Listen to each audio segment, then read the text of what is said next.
So when a great man dies, for years beyond our kin, the light he leaves behind him lies upon the paths of men. Honor, integrity, compassion, loving, selfless, encouraging, and passionate. These are just a few words to describe Joel Shrum. Hi, my name is Chris, and I'm honored to say that Joel was a friend of mine. On March 18th, Joel was murdered by gunmen while he was on his way to teach class at the International Training and Development Center, where Joel was the deputy director in Yemen. Joel was survived by his wife Janelle and their 2 young precious children. And this is the reason why you are watching this video today. We are launching an effort to raise money for the Joel Shrum Memorial Fund. Now, everybody who knew Joel was touched by the example that he led. And after Joel was murdered, hundreds of Yemenis took to the streets, shouting, "We love Joel."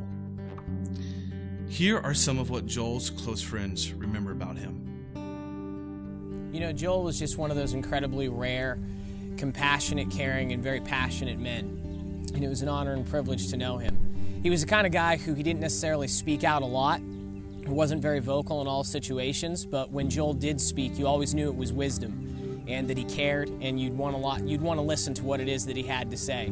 You know, I think you couldn't be around Joel very much without feeling like he was your older brother and you were being brothered by him. It was just the kind of guy that he was. And he really lived for what he believed in and had passion towards it. It's the way he was with how he devoted himself, with caring for others, with wanting to teach. You know, even in the midst of the chaos and the situations, he always had such a passion to be in Yemen and to be there helping the people and doing what he loved to do best. And it was just an honor and privilege to know him and everything that he did. It was a real privilege to know Joel. When I think of him, I think of 2 things in particular. First is that analogy of velvet-covered steel. Joel was a man of tremendous inner character and strength. He was absolutely uncompromising with his values. He was a man of loyalty and service, kindness, and purity. And yet outwardly, though he was uncompromisingly strong inside, outside he was gentle and kind, mild, meek, and a real people person. And with that combination, he carried tremendous authority.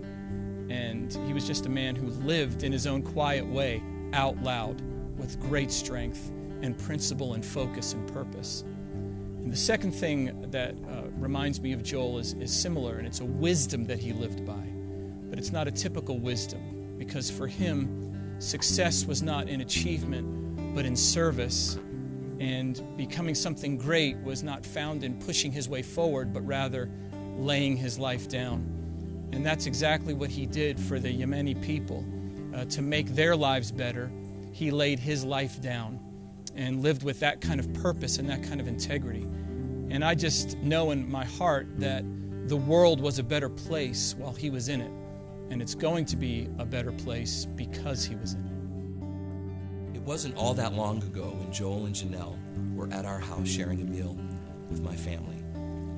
I was taken back by the fact that these humble people were ready to give themselves for a purpose larger than themselves.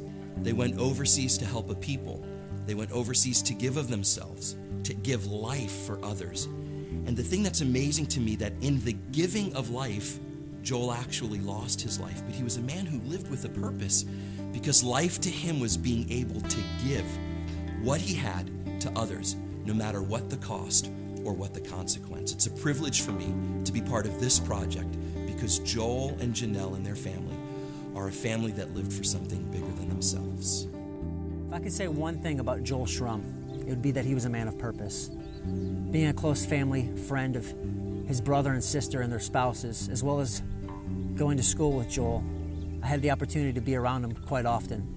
There was one situation where I was at a pizza place with my sister, and Joel and a couple of his friends walked in. I introduced them to my sister, and as they walked away, I said something like to my sister, "Now there's a man who knows why he's living. There's a man with purpose in his life." And he lived that purpose out. He sacrificially moved his family to Yemen to go there and to really attempt to be a blessing to those people, to love them, to help them. Joel will be honored. He'll be greatly missed. Now we have a situation where we have the opportunity to come in and support his family and his wife and those two beautiful children that he's left behind. And we need to do that. We need to honor Joel, and we need to stand behind them in this time and make sure that they and their future are secure. So you've seen the impact Joel had on so many lives. He selflessly gave, and now I believe it's our duty to honor his life by supporting Janelle and the boys financially. It doesn't matter if you have the means to give $5 or $5,000 to help this family. I encourage you to do it. PNC Bank has set up a fund for Joel's wife and their two beautiful sons. The information is on the screen. I encourage you to honor Joel's legacy by going right now and giving to this beautiful family who have given everything themselves. Thank you so much.